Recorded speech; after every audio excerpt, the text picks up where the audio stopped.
Everybody, and welcome to this WIOA Wednesday webinar. My name is Martha Smith, and I'm with the Illinois Center for Specialized Professional Support at Illinois State University. I'll be your moderator for today, along with my colleague, Kirsten Baer. Today's topic is WIOA Performance 101, an overview of the primary indicators of performance.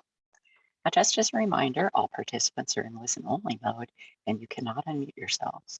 But if you do have questions during the webinar, you can either post them in the Q&A or chat box, and we'll address those at the end of the webinar. Also, to let you know, this webinar is being recorded. This recording and all the materials presented during today's webinar will be available at icsbs.illinoisstate.edu and on the Illinois WorkNet website within 48 hours. Kirsten will put those links on the chat here in a little bit. Because we strive to be as accessible as possible, this webinar will be recorded and also have closed captioning. The recording will also have closed captioning. Tomorrow, each of you will receive a follow-up email with a survey asking you what you think about today's webinar. A link to the survey will also be posted in the chat.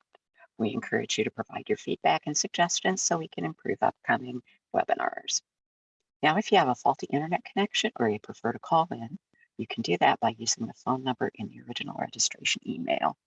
And just to let you know, today we might run a little bit long. If you can stay with us, that's wonderful. But if you can't remember, you'll be receiving a link to the recording of the full webinar in a day or so. And to get us started, Kirsten is going to do a couple of polls for us here. Where is your local area?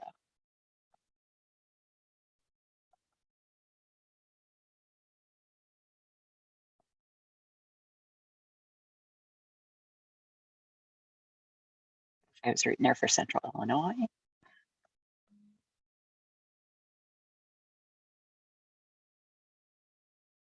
Northern Illinois is pulling ahead.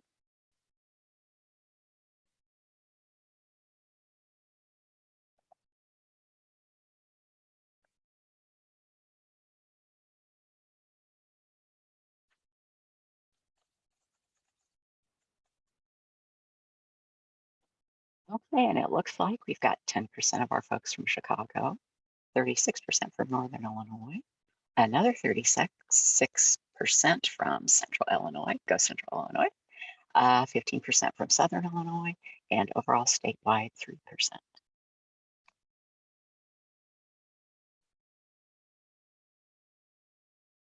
Which partner do you represent? Oh, a lot of Title I.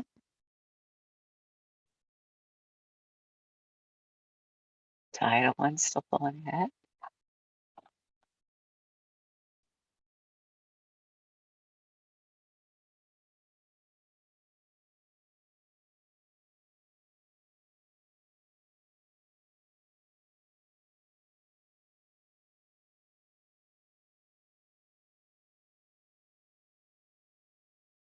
And it looks like most of our folks are from Title I. Title II with 7%, Title III with 10, Title IV at 2%, other WIOA partners and stakeholders 14%, and state or local workforce innovation board at 19%.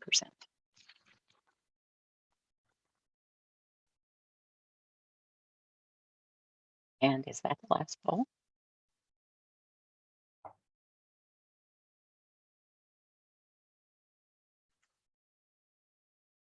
Okay, then with that, we'll get started with our presenter, Mark Burgess. Take it away, Mark. Yeah, thank you, Martha and Kirsten, for getting us going today. We appreciate everyone joining the webinar today, which will be one in a series that we'll be providing over the next several weeks. Our team here at the Department of Commerce and Economic Opportunity Office of Employment and Training consists of Patty Schnorr, myself as performance manager, and Paula Berry, who's our resident expert, if you will, around all things performance. Paul and I will be doing all the presentation today. So again, we appreciate you joining us today. The WIOA Performance 101 session is the first in several we will have planned. As many of you recall from the Title I performance area, we solicited your input on appropriate topics and your indication of which should should have the highest priority. As we began developing the list of sessions, we identified some necessary changes in the topics to better align with policy and also the order in which we're going to present these. While we tried to stick to your priority list that was submitted, we do recognize that there's some sequential areas that we had to keep to as we started thinking through these and laying these out in a full plan. We'll discuss future topics and dates at the end of today's webinar and appreciate all your input that you've provided to assist us. We'll be reaching out to many of you in the coming weeks to assist us in developing the information necessary to be included in presentations, and may also reach out to you to help us in presenting the information as you are best suited to provide best practices. Today's topic is a very high-level overview of the performance requirements that states and local areas are held accountable to, and provide a general understanding of each performance indicator. Future sections, as I mentioned, will dig further into these topics. So as you present questions in the chat or at the end when we open up the phone lines, just keep in mind this really is designed to be a high-level presentations and not get into all the nuances and deep discussion about any of the performance measures. Within this session, we'll help you understand the key terms and definitions that apply to performance and performance reporting for each of the 6 indicators. You'll know which indicators apply to each of the WIOA core programs, and specifically those that apply to Title I programs. We'll give a high-level overview of the reporting requirements and timelines, so you'll know when certain data and information must be entered into your reporting systems of record and finalized. And then finally, we'll end the session by providing you some valuable resources and references and introduce the upcoming webinars you'll want to plan to attend. As Martha said, we kind of had a mistake in timing this out. We thought we had an hour and a half for this, and your registration only allowed for an hour. So we'll do our best to get done within an hour, but hope you can stick around if we do run over that hour. Also, when we were planning this session, we had initially thought we were going to do this as a joint session with the other core partners.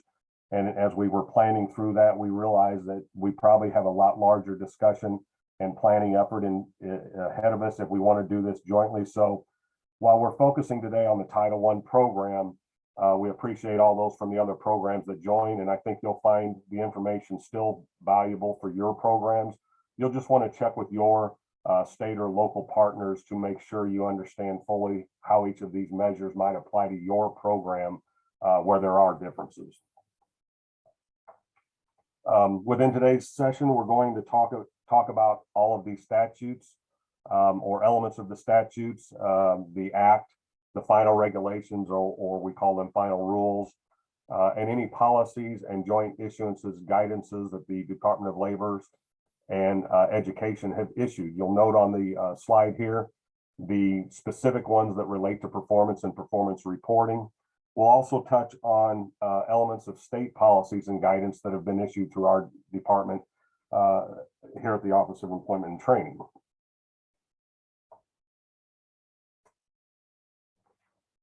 And finally, you'll be able to find those statutes or that on links that we'll be providing you at the end in our resources tab.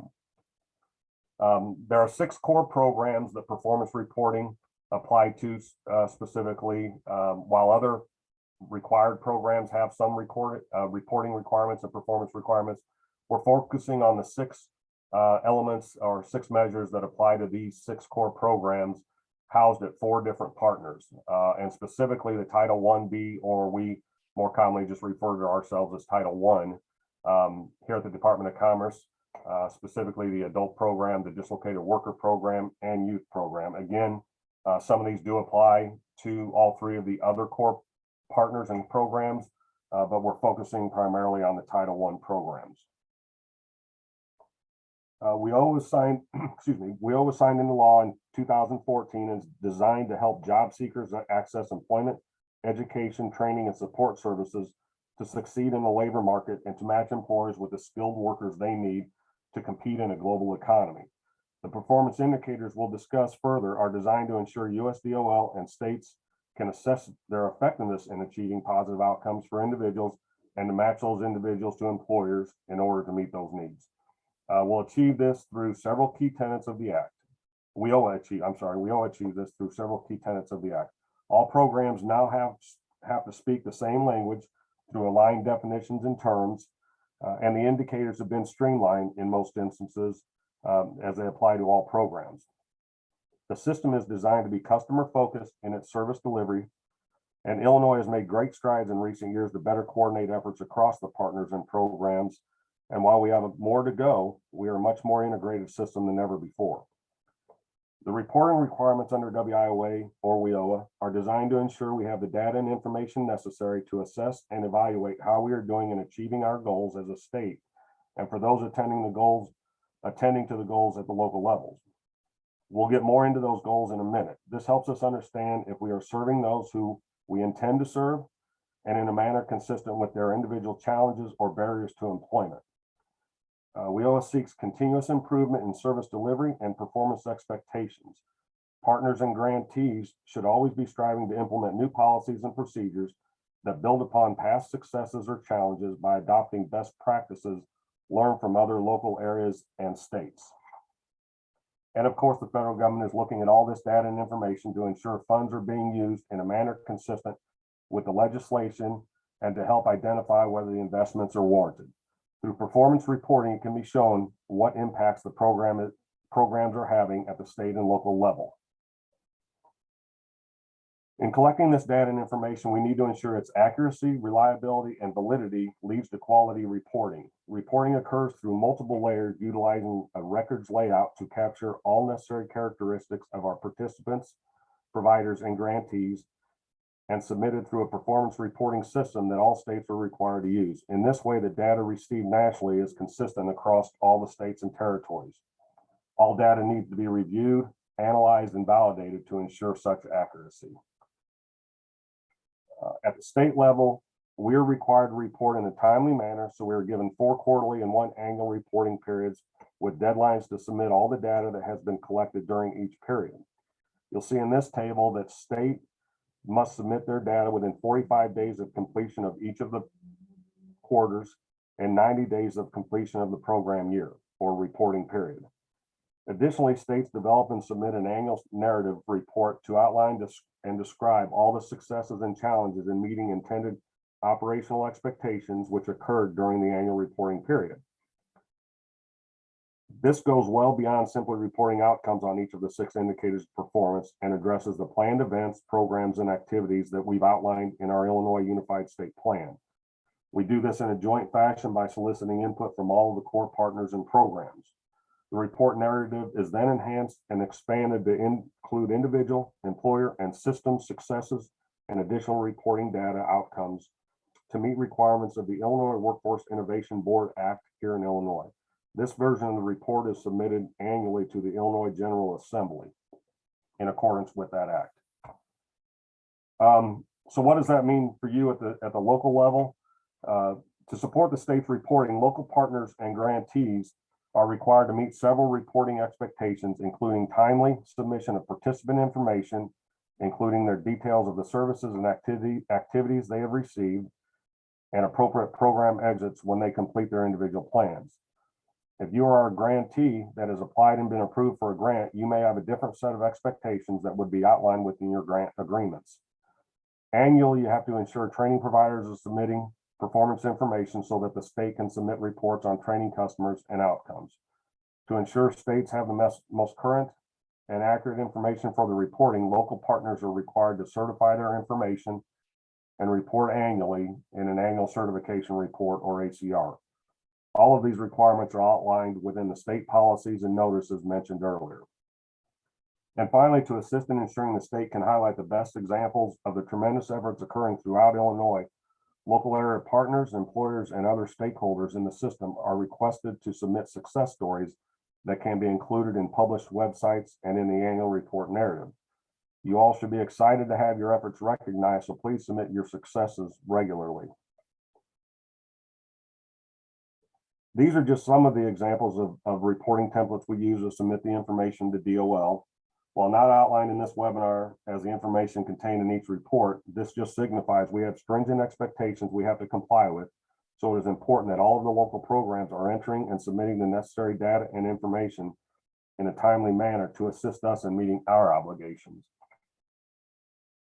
So before we move into discussions on the actual indicators of performance, we want you to understand that there are goals to be met by the state and each local workforce innovation area. These goals are accomplished for the Title I program through a negotiation process and through using a statistical adjustment model, or SAM. Next week, we will be holding a webinar focusing solely on the SAM and also outcomes of performance, meeting your performance goals. We'll discuss that again at the end when we go through a list of all the sessions we're going to be setting up.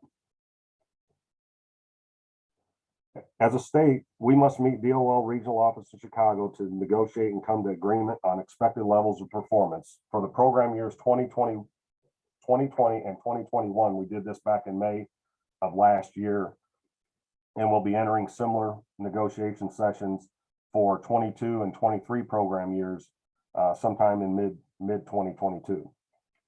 Our state negotiation team met virtually with each of the 22 local workforce innovation area negotiation teams in October of 2020 to determine the expected, or what we call negotiated, levels of performance for each of the performance indicators. And we'll be doing this again next year after we've completed our negotiations with the Region 5 office. Prior to these negotiations, we'll issue new and revised policy and guidance, support that with technical assistance webinars and information, and then conduct the individual negotiations with each of your negotiating teams. Here are the goals that we negotiated with Department of Labor last year for program years 2020 and 2021. Just to give you an example of what they look like, what the measures look like, and what the expectations are. So now we can see what these indicators are, and I'll be turning it over to Paula here in a minute to discuss each of those indicators. But before we do that, we should understand some of the key terms and definitions related to performance. It starts with who needs to be reported. And so we have two types of customers in the Title I program, a reportable individual and a participant. Reportable individuals are those who access information or services without the assistance of program staff other than minimal interactions. While these participants are reported to USDOL, they are not included in the indicators of performance measures. Once an individual seeks more than information-only services from an American Job Center or WorkNet Center staff, certain programmatic requirements, including eligibility determination, must be met. These individuals are now considered participants and may be included in the performance measures calculations. You'll note the definition of a youth participant is slightly different and has more requirements to be met before they become a participant. For reference, the youth program is designed to serve eligible youth ages 14 to 24 who face barriers to education, training, and employment. And you'll note later that there are a few differences in the indicators of performance for the youth population versus those of the adult and the dislocated worker programs.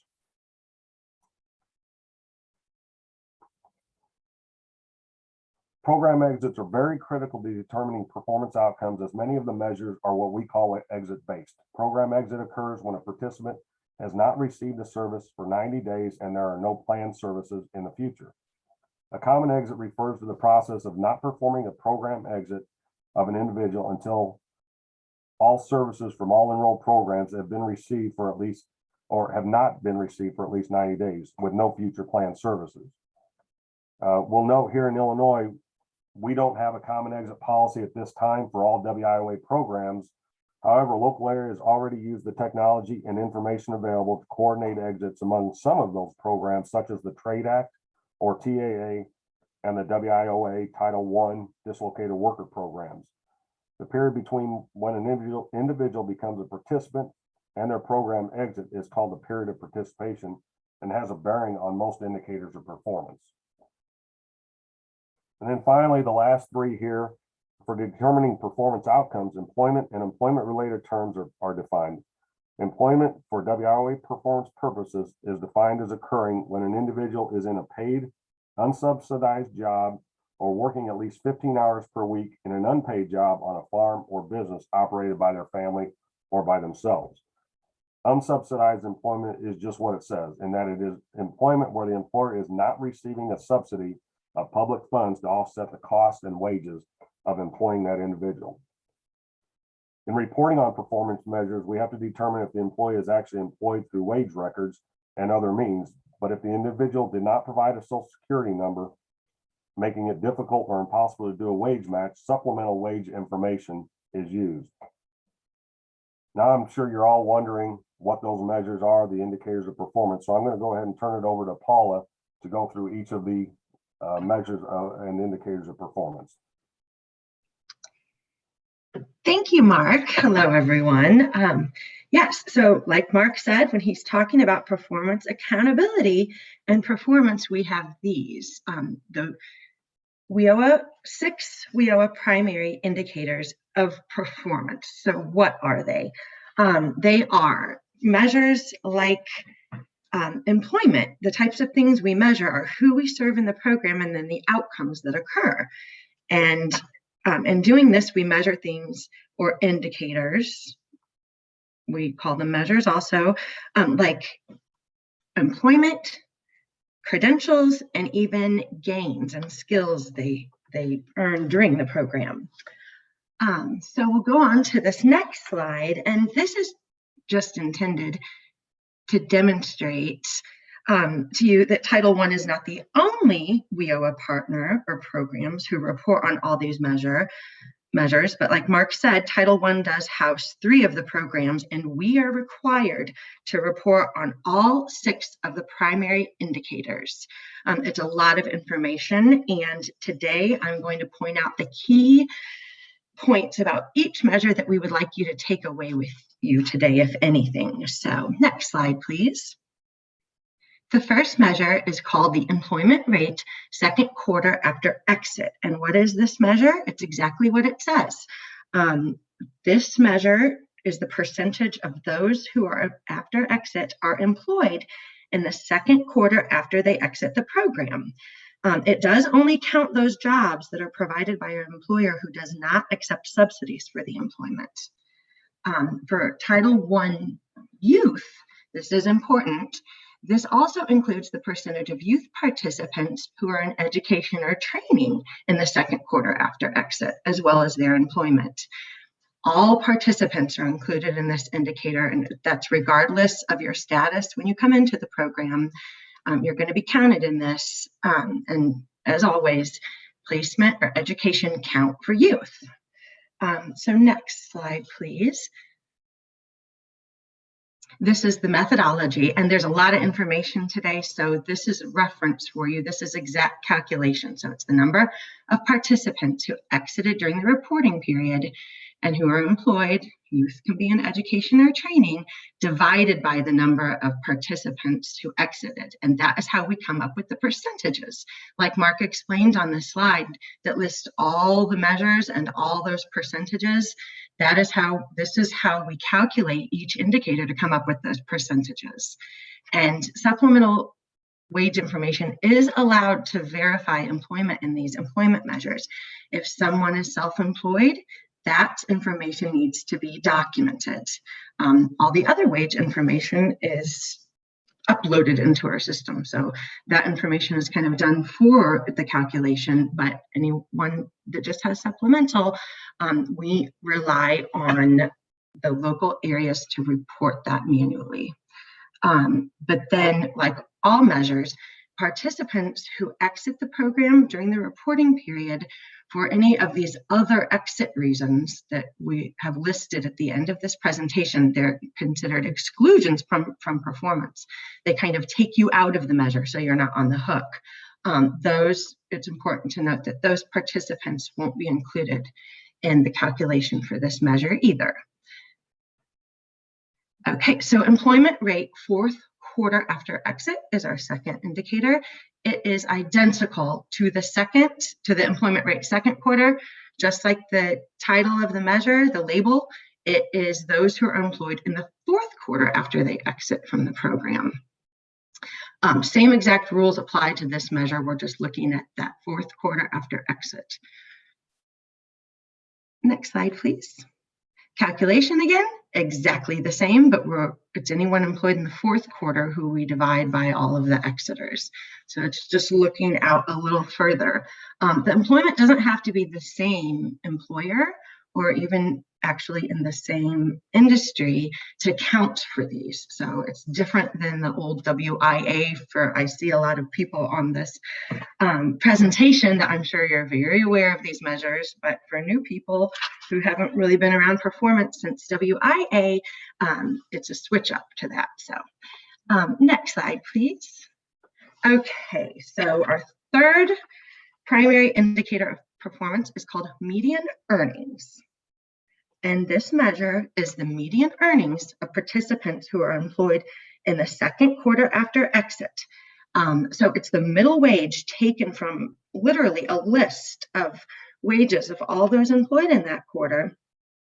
And you pull out the middle wage, just like the median describes. It should not be confused by the average earnings, which is an old measure.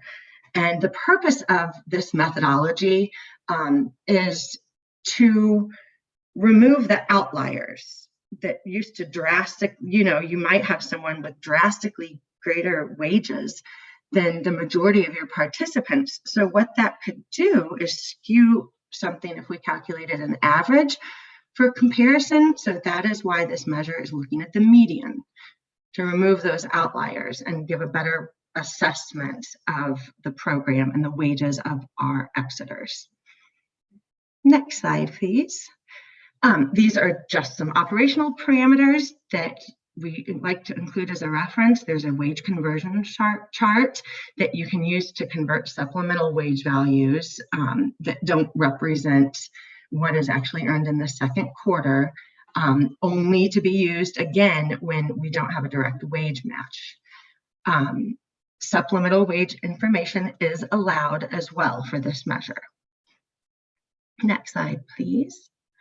And then, yeah, sorry, Mark, this is just a little bit more additional information that lists some exclusions. So just like the methodology states, participants who exited are not employed in the second quarter after exit don't even count in this measure. It's only looking at those with wages in the second quarter after exit.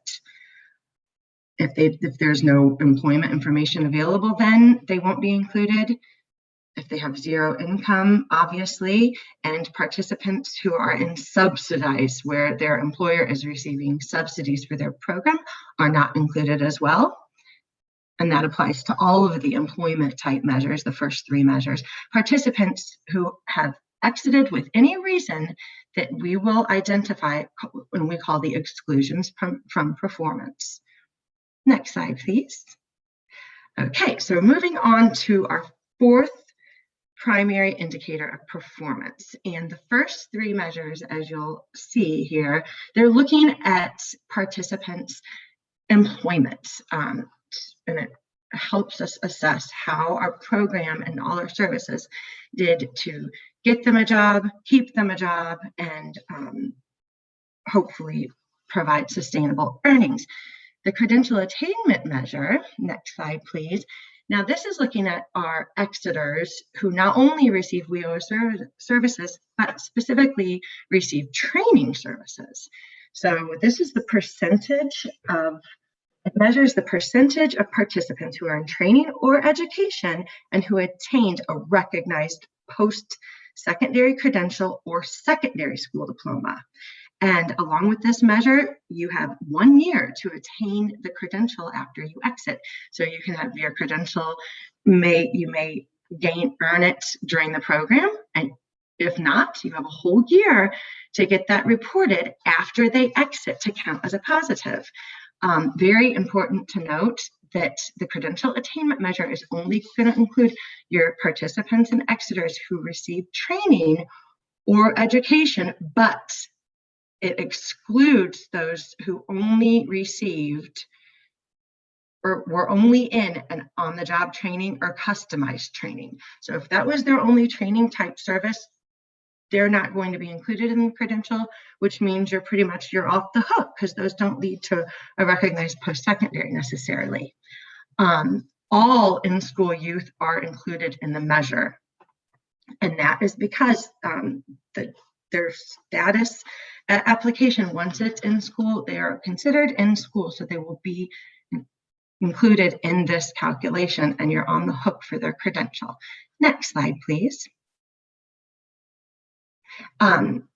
With our limited time, I will not go over the exact calculation, but the division is it's the number of participants who exited during the reporting period who obtained a recognized post-secondary credential during the program or 1 year after exit, who were in a secondary education program and obtained a secondary school diploma or equivalency during the program. And those totals are divided by the total number of exiters. And I want to note one quick special rule that's very important to remember. If you exit someone and at that time they only have a high school diploma or equivalency secondary school diploma, that is not enough to count them as a positive in this measure. They have to meet another condition, and they have a year to do it, but it is either employment or placement in post-secondary education. So that's the extra condition they need to meet if you only exit with high school or equivalency. Next slide, please. Examples of types of credentials: secondary school diplomas, but that special rule applies. Post-secondary credentials, this is a good reference: associates, bachelor's, graduate degrees for a VR program only, and that's important to note. WIOA Title I graduate degrees aren't considered to count as positive in this measure.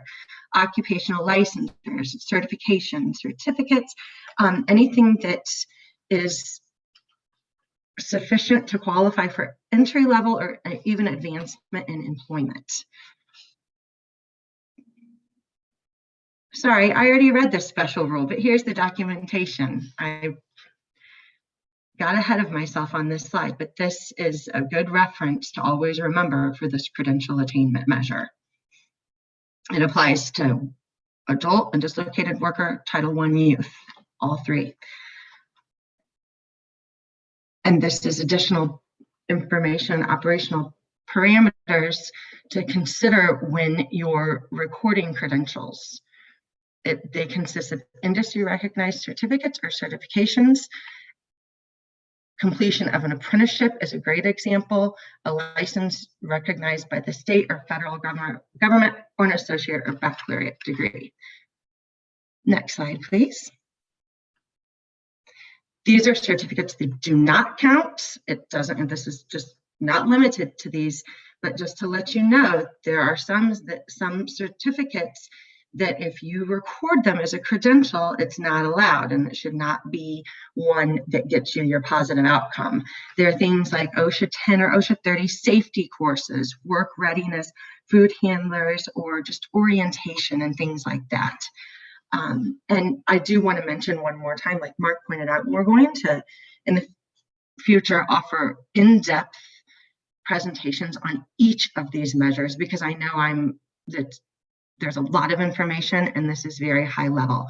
For all of those in-depth measures, we will get into all of these operational parameters and nuances that are in each of these indicators. Next slide, please. Okay, the measurable skills gain is the fifth primary indicator of performance. Measurable skills gains, we always call them MSGs, we measure it by the percentage of program participants who are in an education or training program. So much like the credential, this is the denominator includes you have to be in an education or training that leads to a recognized post-secondary credential or employment. And this is looking at their skills that they gain along the way, progressions, technical, not just the credential, but gains and progressions in their path and plan for employment and education. Very important to note, unlike the credential attainment measure, adults and dislocated workers who are in an OJT or customized training are included in the measure. So if they are only in an on-the-job training, they're going to be counted and on the hook for a measurable skills gain. Next slide, please. So this is the calculation and methodology. It's all the program participants during a reporting period who are in an education or training program and achieving measurable skills gains. There's 5 different types. We'll talk about them, and that's divided by the number of program participants exiting during the period. Next slide, please. There's 5 types of MSGs. One is related to an educational functioning level, and it compares pre and post tests. Another type is a secondary school diploma or equivalency. So yes, as I go over these, within one measure called MSG, there are 5 different types that can be documented. So we're not just looking for the end credential. Then you have a secondary or post-secondary transcript or report card. This is not the same as the diploma or equivalency. These are transcripts and report cards associated with the training. And then we have training milestones, as well as we have measurable skills gain that can be documented for skills progressions. And these are diplomas, certificates, degrees, and they can be awarded for like knowledge-based exams and things like that. Next slide, please. This is going into further detail on each type of MSG. And this is the comparison of a participant that's receiving instruction below a post-secondary education level. And you would compare a pre-test to a post-test, and that's calculated, and that would count as their gain. Secondary school diploma or equivalent should be documented as well. Next slide, please.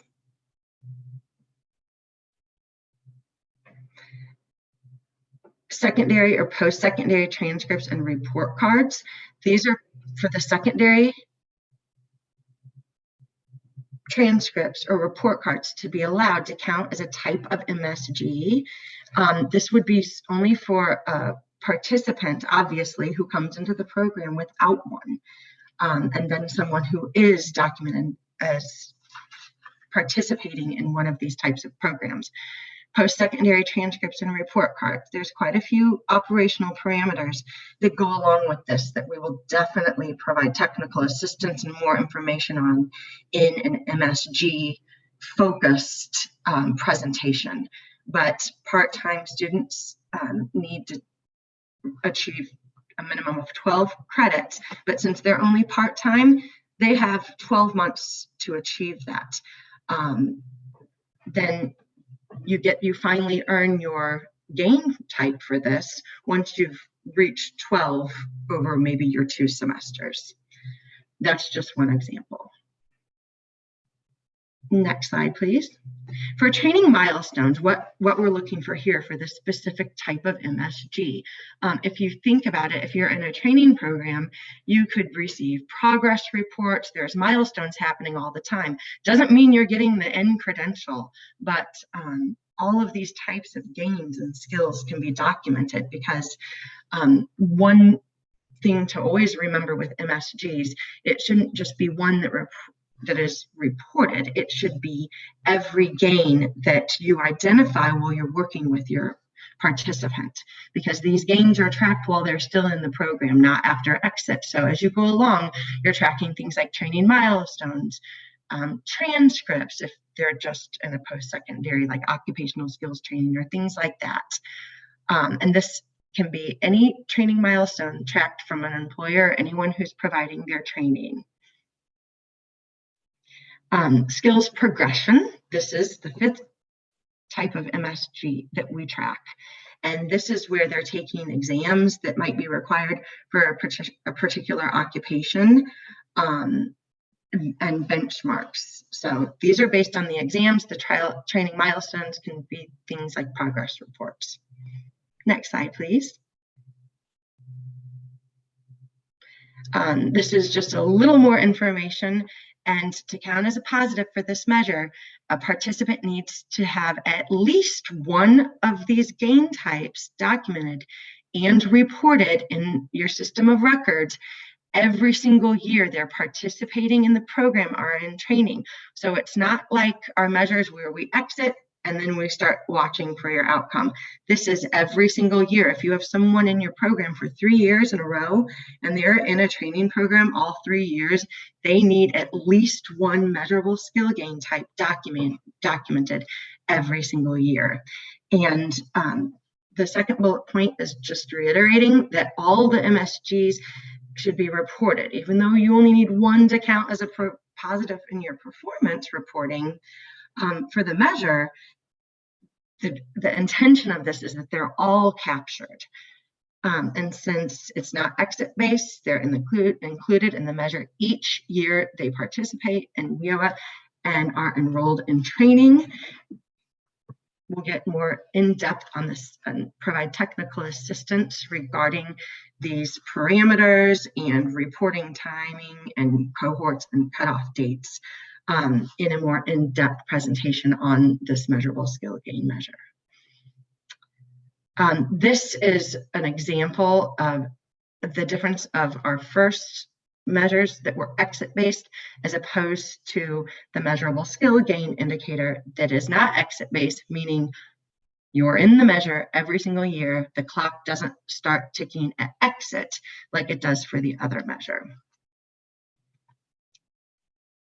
So for example, I can explain it a little bit, but I don't want to lead to a bunch of any confusion here because this is a little more technical information, but it goes over when the measurable skills gain cohort starts and ends, and different examples of so right here you have a date where you would report an MSG. You start your period of participation, you can report an MSG, that program year ends, you are still in your training after the end of June in a year, and then you continue on in training. You're going to go into the MSG measure and be on the hook for a gain in the second program year of your participation.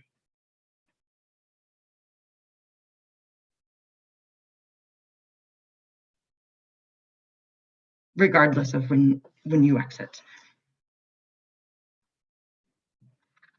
So as I mentioned several times for each measure, we have something we call exclusion from performance measures. And these are reported at exit. And they are, what an exclusion means is if you exit the program for one of these reasons, you're not going to be reported in performance. If you think about it, it's really not fair to be on the hook if one of these outcomes occur to one of your participants. So if they're incarcerated or become institutionalized, if they're receiving medical treatment that's expected to last longer than 90 days, if a participant is deceased, or if they are a member of a National Guard or other reserve military unit and they're called to active duty for at least 90 days. And that would be the expectation. And for Title I youth only, Title I is the only youth program, participant is in foster care system and they exit because of a move from a local area as part of a program or system. So that would only apply to youth. And when one of these is reported, it needs to be documented, and that person will not be on the hook for any of the primary indicators of performance.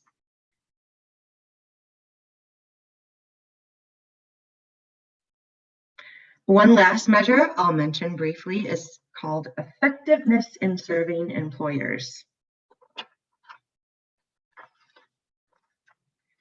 And this is the last measure. It's a newer approach for measuring performance under WIOA.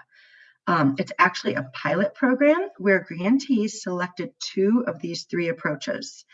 The department, which meaning DOL and education, are actually just now using all this data to conduct an evaluation study of all this data, and then they'll assess a permanent indicator.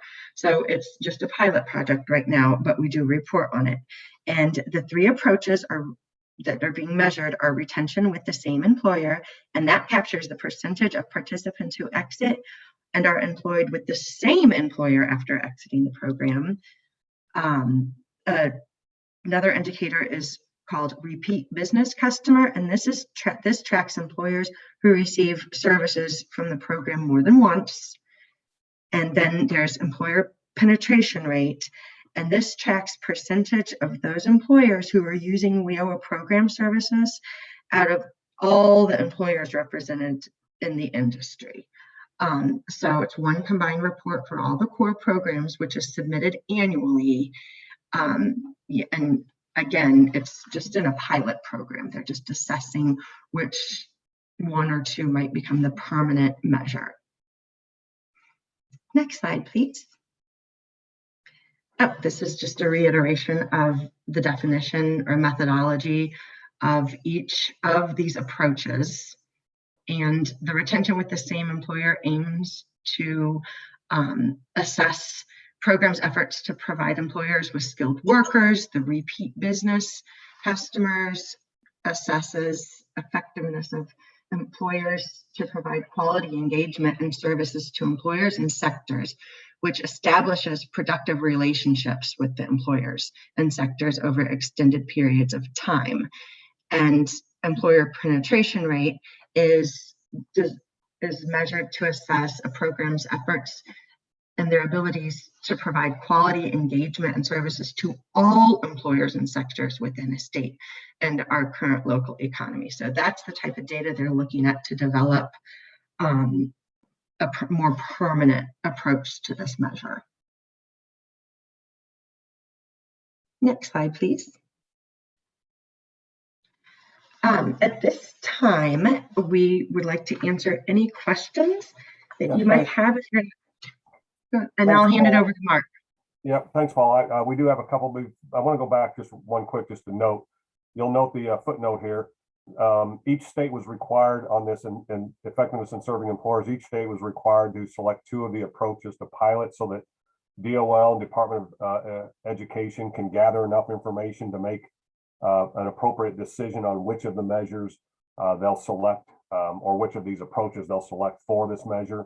We're still in this pilot project, but the Illinois Workforce Innovation Board selected the first, retention with the same employer, and third, employer penetration rate as the two approaches. So we've been reporting on those on an annual basis, and the Illinois Department of Employment Security actually gathers all the information from all the partners and submits one single unified report to the Department of Labor. Just wanted to clarify that we're reporting on two of these measures at this point in time as part of that pilot project expectation. So some of the questions we received, I'll let you respond to them. I'll read them to you here, Paula. Okay, thanks for clarifying that about our two pilot projects we picked. Yeah, so first question was, in clarifying reportable customer, is it someone who is, if someone who is receiving self-service is considered reportable and they need to give their social security number to be reportable? Is that correct?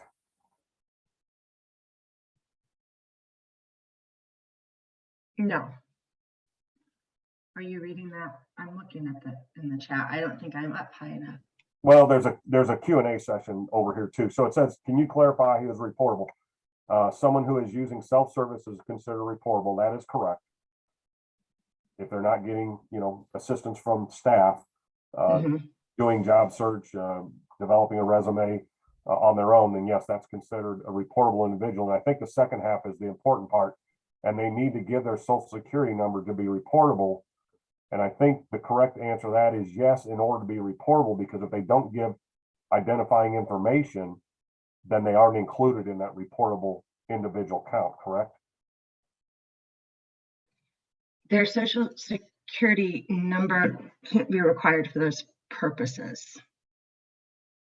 You're talking about someone receiving local services. So a reportable individual is like self-service only, and we report a huge count. We think some are undercounted, and they might not be at that participant level where they're enrolled as a WIOA participant. They're just reportable. They've received some self-service, some referral, they've used a computer, things like that.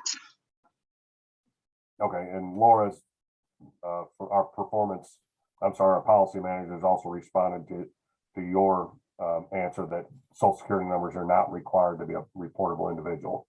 There's some other identifier for reporting purposes that our system of record identifies to help with that. That's when they would use like a swipe card. Yes. Okay. Then the second question in the Q&A is related to the above question on who is reportable customer. What is the minimum information we need to collect for the customer to be considered reportable? For example, if they just come in to use the resource center to make a quick copy or fax, is that considered a reportable individual? If they're using resources, if that copy or fax is a self-service that might be related to their job search or something, then yes. And Laura, I think you agree. I think that's one of the things we might be underreporting, but please, Laura, correct me if I'm wrong.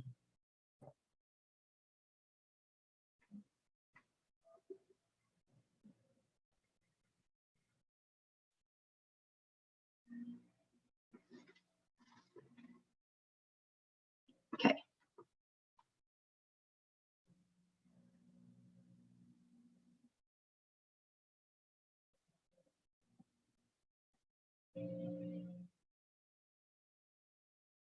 Does that answer the question?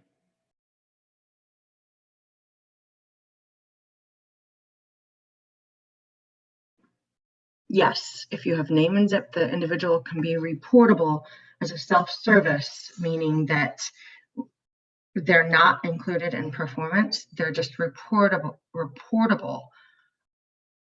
We don't have any PII or things like that. It's at the point where they become a WIOA participant receiving enrolling services, that they're not only reportable, they're in performance.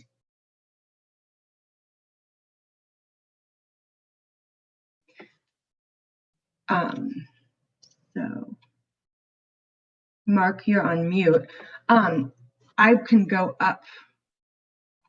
Yeah, so the last question, sorry, is if a customer is exited for medical reasons, then has wages in a future quarter, would that customer go into the measure in those future quarters? No, once you exit someone for an exclusionary exit reason, there is no way, we wouldn't report that. There's no way to get them back in the measure. They're exited at that date for an exclusion. Okay, I think that's. I mean, if, we don't delete exits, but if for some reason they come back in, you would have to re-enroll them after 90 days. They could become a brand new participant in the program, and then you would exit them as, without an exclusionary exit reason, and they would count in performance in that case, which could be a possibility or allowable. Okay, and then Laura's indicated that, she's looking into updating, revising policy. Currently, we're asking for first, last name, zip code, and a highest grade completed, but we may not need the highest grade completed for a reportable individual. So we'll be revising policy accordingly, and also ensuring that our systems of record are consistent in what's being requested. Thanks, Laura. Yeah, thank you, Laura, for hopping on and helping us here. So that was the last question I see in either the Q&A or the chat pod. And scrolling back up again here. We will be developing a Q&A, a comprehensive Q&A for performance that will take into account these questions and other questions that Paula or I receive on a regular basis from those of you out in the local areas. So when we update and revise the policy, we'll be including those in there, and we'll also be using those to help us build the information that we're going to include in future webinars. Another question just there is one. Yep. From a board member perspective, would reviewing the meets or exceeds performance be sufficient for oversight? That's probably getting a little bit further into than a one-on-one session, but Larry, I would say no, that just meeting or exceeding a measure is not sufficient. While it meets the requirements of, whether you've achieved success in a performance measure, I think we would all agree that there's a lot more to performance outcomes than just meeting those negotiated goals. So I think we would have to dig into it a little bit further and discuss some other elements of that measure to know if just simply meeting it or exceeding it, achieving a particular number, percentage or wage goal is sufficient enough to be considered adequate oversight. There's a lot of programs, policies, procedures that are operational within each local area that need to be looked at to ensure, that overall performance is occurring and not just the measures themselves. But we certainly know we're going to be speaking at more length to performance, not only these measures themselves, but other elements of performance in future webinars. So certainly this will be something we can include in one of those sessions. And we will want to ensure that the local board members, CEOs, one-stop operators are provided an opportunity to participate in those. And, we'd like to really see some of the questions you have as board members, trying to understand your obligations under WIOA. So if you have any other questions that you would like answered, feel free to email Paul and I. We'll give our email and my phone number here shortly. But don't hesitate or contact your staff to request that they submit it to us. We meet with a performance group, task force group from the Illinois Workforce Partnership on a monthly basis. We respond to the questions they're presenting. So by all means, continue to submit your concerns, your questions, and comments in one of those avenues to ensure that we can respond in the appropriate fashion. Not seeing any other questions, we'll go ahead and go to the next one. Paula, thanks for going over all those measures. Again, this is a fairly high level, so I recognize a lot of the names in the participant list.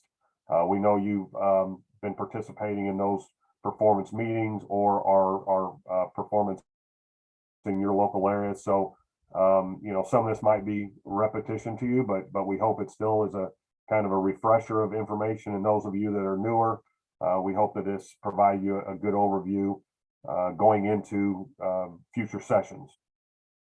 Now, before we move into the final kind of coverage of resources and upcoming sessions, just wanted to make sure you know that DOL has issued goals and that, or negotiated goals and that for all the 5 measures for each state.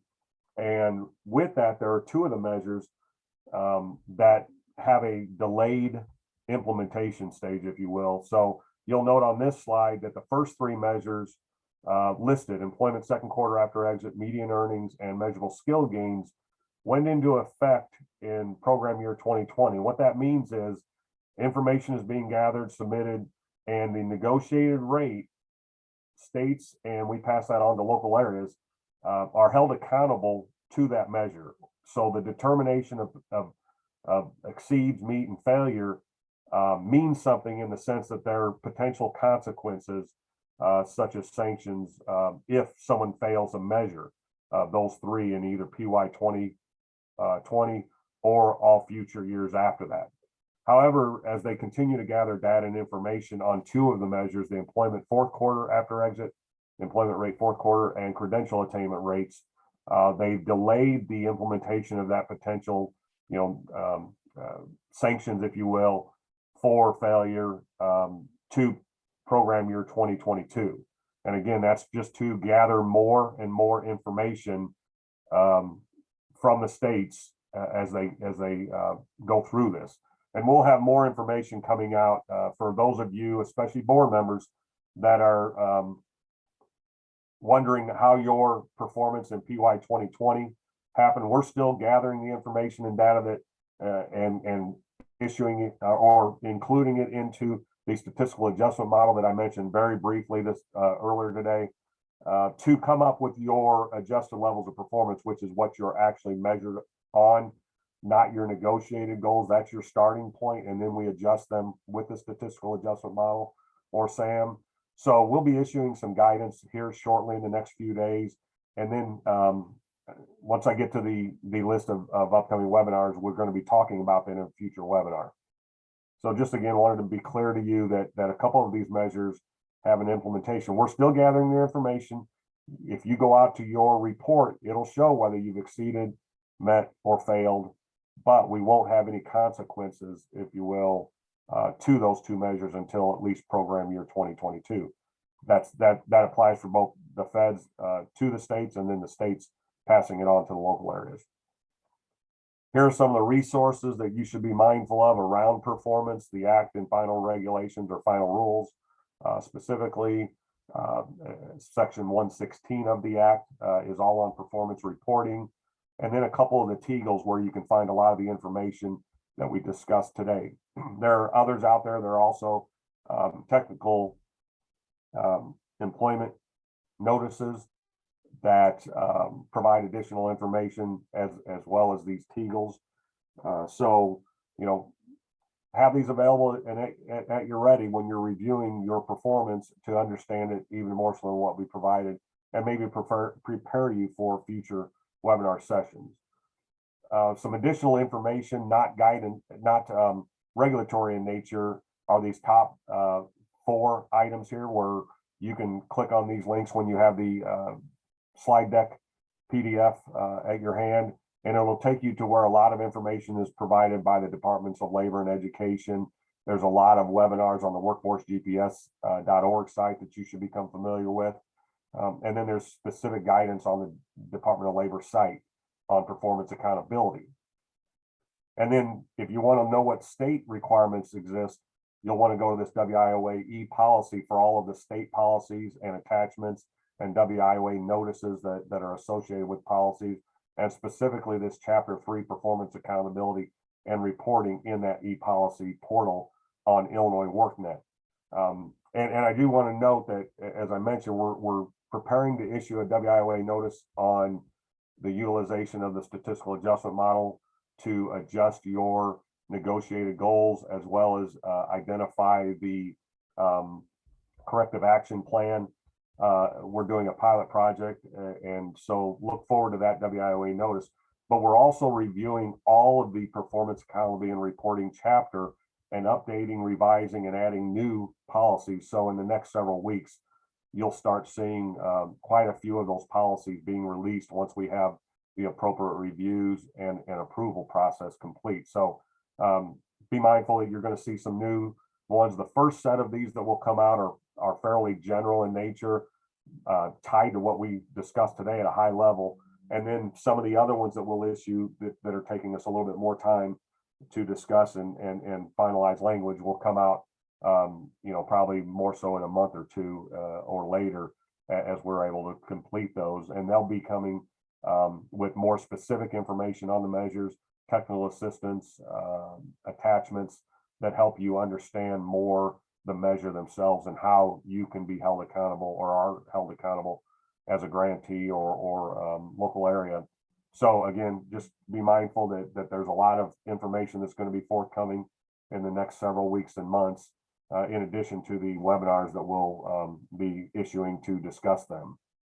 So here's what we have on the agenda right now. I think the November 3rd date, next Wednesday, should come out as far as marketing news blast later today, if not early tomorrow. We wanted to get these out early November, so we apologize that one's not going to give you a lot of notice, but you'll note with all these sessions, they're going to be on consistently kind of as the afternoon session of a WIOA WIOA Wednesday webinar at 1 to 2:30. Not every Wednesday. We're giving some breaks for holidays and for preparation needs to get all the information necessary. And as we prepare these, we're going to be reaching out to all of you as our grantees, as our local area staff and performance experts, to help us develop the materials, as well as hopefully those of you that have some best practices you'd like to share to the other areas of the state. We'll hope you will help us present these as well, so you don't have to listen to Paula or myself every week providing the information. So please, if you're interested, and when we start reaching out, let us know that you would like to help, either putting together the PowerPoints and the information, or supporting documentation, reviewing them, or actually presenting part of it because you feel like you've got a good best practice in your area. And you know, that doesn't mean you've only exceeded a measure in the past. You know, some of you have best practices and have just simply met a measure. So if you feel like you've got some best practices, don't base it solely on your actual outcomes of performance over the past several years. Let us know, and we'll sift through those, review them, and we'll pick the appropriate ones to highlight as we go through these sessions. So you'll see here after that November 3rd date, the next several are specific to the actual measures that Paula went over today. So we'll spend a lot of time on measurable skill gains and credential attainment. The first two sessions will really be digging deep into what counts in those measures and how you can look at your services and your customers and your participants and find out if they've actually achieved a measurable skill gain or a credential attainment. And then on December 8th, what we'd like to do there is more of a roundtable. We'd like to open it up for all of you to provide us some scenarios around the MSG and credential. We'll probably break out into a few breakout rooms virtually at this time. Unfortunately, we're still not getting together in person, but we'll want to have some in-depth conversation.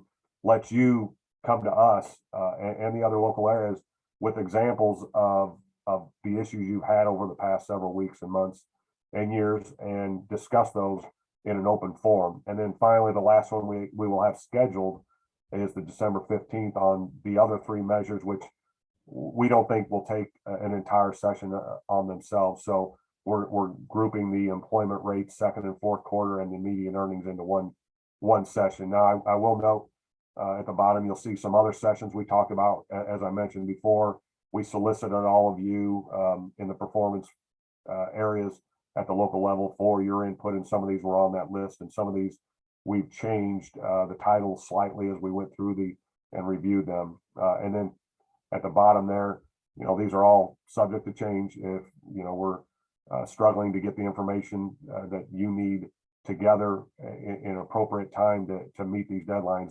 We'd rather delay a presentation than do it in a fashion that doesn't really support all of your needs. So hopefully that's a good plan for all of you.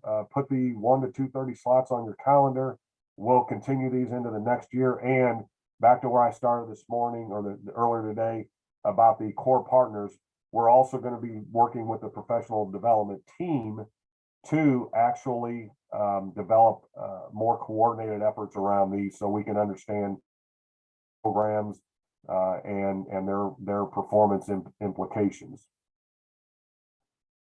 Here's Paula and my information. So if you do have questions or comments to today's webinar or any information around performance, don't hesitate to email us. Include both of us so that either one of us can respond in case the other one is out or tied up in another project. And we look forward to hearing from you moving forward. With that, I want to thank all of you for participating. I'm going to turn it back to Martha for any closing housekeeping items. Mark and Paula, and thank you to Kirsten for helping us out today. And thanks everybody who attended our webinar today. Just as a reminder, there is the link to the follow-up survey in the chat if you'd like to take some time right now to go ahead and provide your feedback. Again, links to the survey, the presentation materials, and the recording from today will be in the follow-up email that you'll receive tomorrow. Mark, Paula, any final thoughts before we say goodbye? No, just thank you very much, and we'll be seeing you in the future. Yeah, please, again, we'll be looking for that email for next week's session. And I would ask, since it will be discussing the performance outcomes as far as understanding how they're determined utilizing the SAM, make sure your local board members, your chief elected officials are aware of that session. So if they're available and so choose to join us, they have the information necessary to sign on next week. Thank you again. And bye. Everybody I'm sorry, Mark. No, that's okay. Thanks again, everybody, for taking the time to attend today's webinar, and we hope you have a great rest of your day.